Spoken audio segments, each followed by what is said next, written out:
It was a night of science fiction, fantasy, and fun, with a purpose: getting kids excited about reading. It's a full house at the Pacific Middle School Library, where hundreds of students and parents turned out for the second annual Sci-Fi Family Night. I am overwhelmingly pleased with the turnout. I've never seen such a large turnout for an event in this library. Clearly, it's a very popular genre. One of the organizers of the big event was Pacific teacher and librarian Paul Warner. Although sometimes I am known as Obi Warner Kenobi. So the idea was to fill the library with everything science fiction fantasy possible. Posters and crafts and characters and action figures and lots of books. So get them excited and get them reading. That's the idea. May the force be with you. The night is a fun celebration of all kinds of science fiction and fantasy. I am a very big sci-fi fan. Some kids, they're mostly doing like video games now, and I think it would actually help them to know what sci-fi is. So this helps the kids like broaden their imagination. Science fiction is my favorite genre, just because of Lord of the Rings, which I guess is more fantasy, but Doctor Who, Harry Potter, Star Trek, it's all really fascinating for me, so. Sci-Fi Family Night also featured a book fair sponsored by the Pacific Parent Group. Proceeds from book sales will help the school buy new books for the library.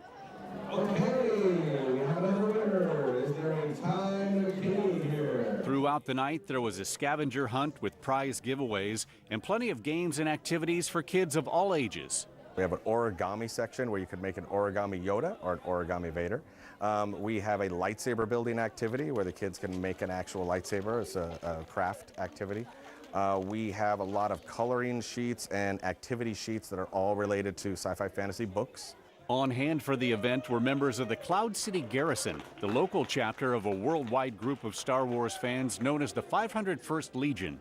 Yeah, the 501st Legion, fantastic organization of Star Wars enthusiasts with incredible costumes and props from the films. And they go all over the country, in fact, internationally, doing parades and charity events, and they help out a lot of kids and a lot of events.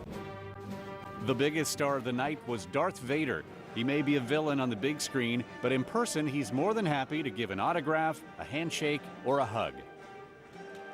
Along with Star Wars, the night was a celebration of other classics of science fiction and fantasy and new blockbusters like The Hunger Games. So we had kids read The Hunger Games, but not just that, other books that follow that same dystopian kind of style, the idea of looking at a future that's not so good. So the kids went through the library, found books that would connect with the Hunger Games, with the dystopias, read them, and wrote book reports.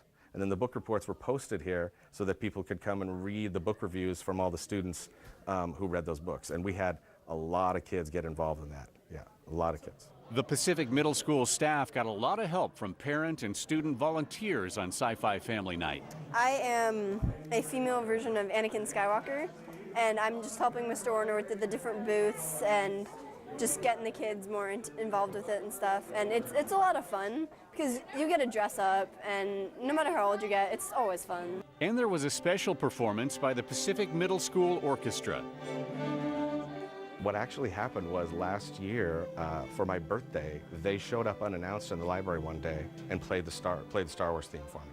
And I was just so amazed by this that I said, okay, when we have a sci-fi event, will you please come back and play Star Wars for the audience?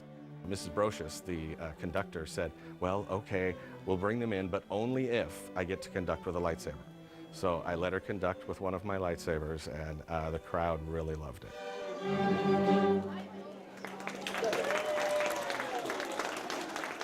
Warner says it was Star Wars and other science fiction stories that got him excited about reading when he was a kid.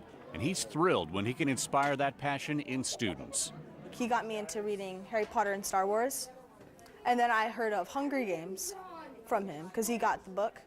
So I was like, hey, he likes good books, so I should probably read that book. So I read Hunger Games. And I kept on reading the Hunger Games books after that. And I just kept on reading and reading. I really feel like my #1 goal is to make reading cool, is to get kids excited about reading, and writing and learning as much as possible. Well, that's it for today. Thanks for joining us. As always, if you have any suggestions or comments for our show, give us a call at 604-4025, and we'll see you next time, right here on Yes TV.